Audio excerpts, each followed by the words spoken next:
Who's the best player in the country? To the media or me? As you see it. I feel like I'm the best player in the country. Okay. Who's the second best player in the country? Who? Sorry, young lady. Nobody knows who you are. Nobody would be watching the WNBA. Additionally, for you, this is all about Caitlin Clark. Caitlin Clark is bringing the money to the game, the planes to the game, the TV viewership. The WNBA is on fire because of Caitlin. Angel Reese recently discovered that her WNBA preseason debut had such low TV ratings that even tumbleweeds switched channels. Meanwhile, Caitlin Clark was shattering records as if she were competing in the Super Bowl of layups. How did Reese go from Bayou Barbie to where did everybody go? In the span of a single commercial break. Did the remote battery die, or did the audience simply vanish? This preseason misfire might just go down as one of the most comical silent treatments in sports history. No one tuned in, but we certainly noticed. Correct me if I'm wrong here. I thought Angel Reese was responsible for elevating the WNBA dump. I thought Angel Reese was responsible for taking the dump and turning it into an unmonetizable turd.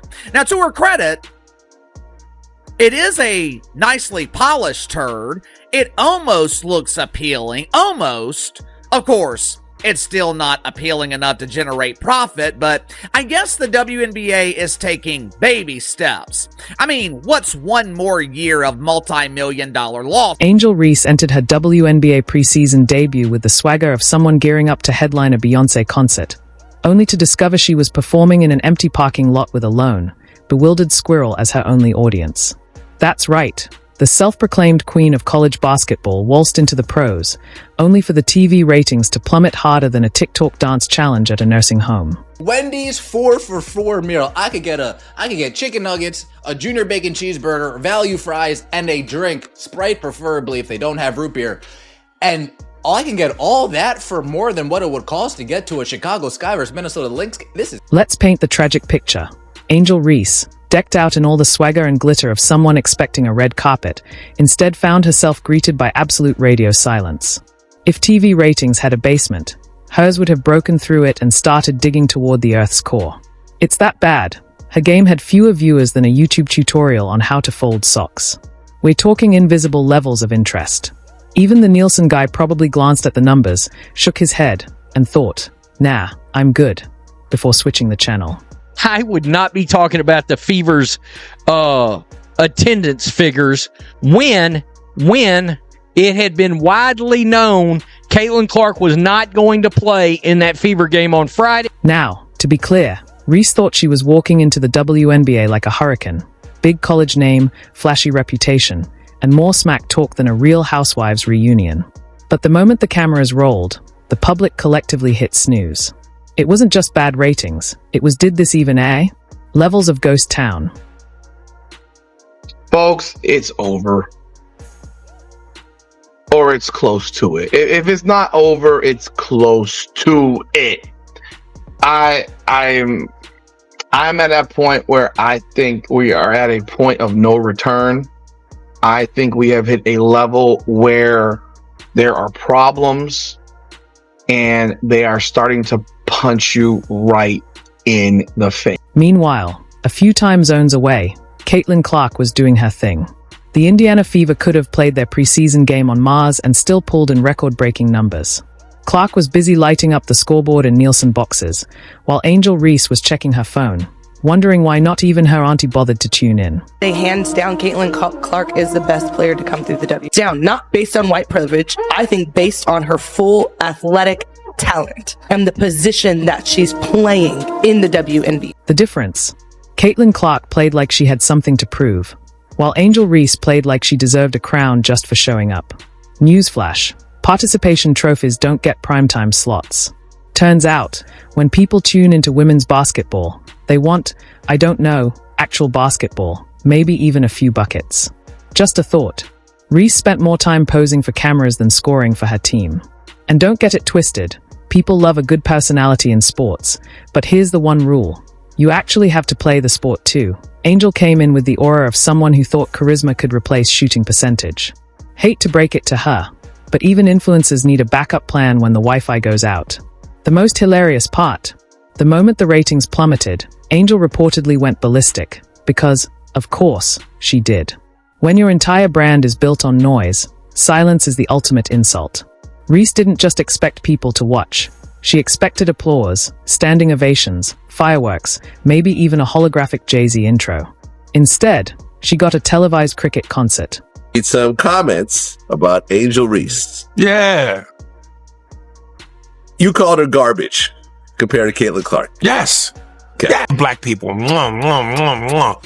But I think sometimes we do play the race card too much.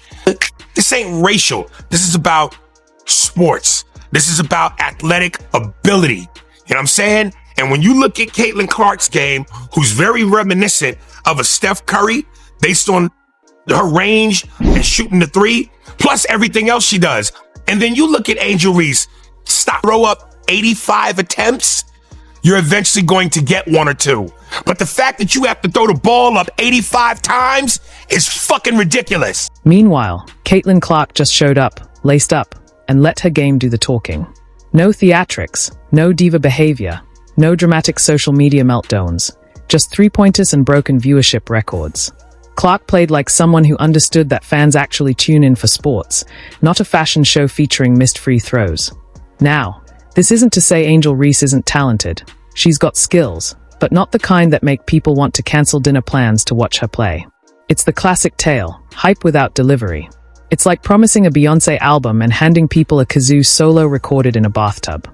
The WNBA probably thought adding Angel would juice the ratings, but instead, they got a masterclass in how to oversell and underdeliver. Imagine spending millions hyping a blockbuster only to realize the lead forgot her lines and half the audience left during the preview. That's what Reese's preseason debut looked like. Only ones chomping at the bits, waiting to watch Caitlin Clark play. It seems like the rest of the country was waiting in suspense along with us. It seems as if the rest of the country was on the edge of their seats, waiting for Fever basketball. And how do I know? Numbers don't. And it wasn't just the ratings.